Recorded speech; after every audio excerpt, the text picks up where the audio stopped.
Emergency alert! Stay away from windows. The quiet town of Cedar Hollow, nestled in the heart of a sprawling forest, was the kind of place where nothing out of the ordinary ever happened. It was a peaceful community where everyone knew each other, and the most exciting events were the annual Harvest Festival and the occasional town meeting. But all of that changed one fateful afternoon. It was a warm summer day, and the sun shone brightly over the town. The day had started like any other, with kids playing in the park, families enjoying picnics, and shopkeepers attending to their stores. Suddenly, at exactly 2 p.m., every phone in the town buzzed with an alert. Radios crackled to life, and the emergency sirens wailed in the distance. Emergency alert! Stay away from windows. The message was brief and puzzling. The residents of Cedar Hollow were used to weather warnings, but this alert was different. It didn't specify a storm or any natural disaster, just a cryptic warning to stay away from windows. At the local diner, the usual lunchtime chatter came to a halt as everyone read the alert. Sarah, the waitress, quickly went around closing the blinds and urging customers to move away from the glass. "Does anyone know what's going on?" she asked, her voice filled with concern. No one had an answer. In the town hall, Mayor Wilson convened an emergency meeting with the local police and fire department chiefs. They too were baffled but decided to err on the side of caution. "Let's get everyone inside and away from windows," the mayor ordered. "And keep listening for any updates." As the townspeople followed the instructions, the air grew tense with uncertainty. Parents hurried to pick up their children from school, and shop owners closed up early, all while speculating about the possible danger. Was it a wild animal on the loose? A chemical spill? Or something else entirely? In the meantime, a small group of teenagers, Jake, Emily, and Tom, gathered in Jake's basement, scrolling through social media and news sites, trying to find out more. "There's nothing online," Tom said, frustrated. "Just people freaking out like us?" Emily looked out the small, high window of the basement, noticing something strange. The sky, once clear, was now tinged with an odd greenish hue. "Guys, look at the sky," she said, pointing. The others crowded around the window, eyes widening. Outside, the once bright day had taken on an eerie tone. The birds had gone silent, and a strange stillness settled over Cedar Hollow. It was then that the town's loudspeakers crackled, broadcasting a live message from the mayor.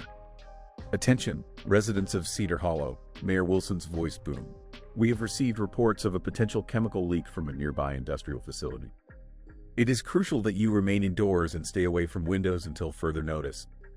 Do not attempt to leave your homes. We are working closely with emergency services to assess the situation." The truth was finally out, but it only raised more questions. What kind of chemical? How dangerous was it? The mayor's message, while informative, left many uneasy. Back at Jake's house, his father, a volunteer firefighter, returned home, donning his protective gear. "Stay in the basement," he instructed the kids. "It's the safest place right now. We're still figuring out the source of the leak and how bad it is." Hours passed, and as evening fell, the town's power flickered, then went out entirely. Without lights, the eerie green glow from the sky became even more pronounced, casting an unnatural light over everything. The townspeople, huddled in their homes, felt a mix of fear and curiosity. What was out there? In the basement, Jake, Emily, and Tom decided to keep their minds off the situation by playing board games and telling stories. They talked about their favorite memories in Cedar Hollow, reminiscing about happier times. The shared stories brought some comfort, a reminder of the community spirit that bound them together.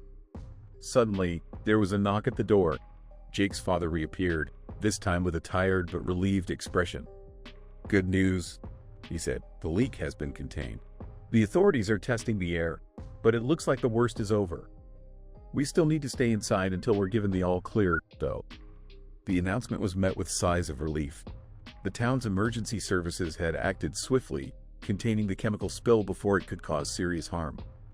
As the night wore on, the power was restored, and the greenish hue in the sky slowly faded. By morning, the town received the all-clear signal. It was safe to go outside. People emerged cautiously, blinking in the bright morning light.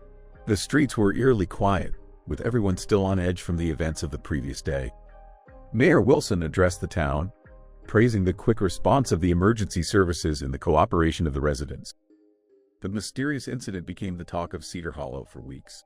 It was later revealed that a tanker truck carrying a hazardous chemical had been involved in an accident just outside town, causing a minor leak. The greenish tint in the sky had been caused by the chemical reacting with the atmosphere, a rare but non-lethal phenomenon. As life slowly returned to normal, the townspeople couldn't help but feel a renewed sense of community. The incident had brought them closer together, reminding them of the importance of being prepared and looking out for one another. The phrase, "stay away from windows," became a local joke, a reminder of the strange day when Cedar Hollow faced an unseen threat. And so, the town moved forward, a little wiser and a lot more united, always ready to face whatever came their way with the strength of their community spirit.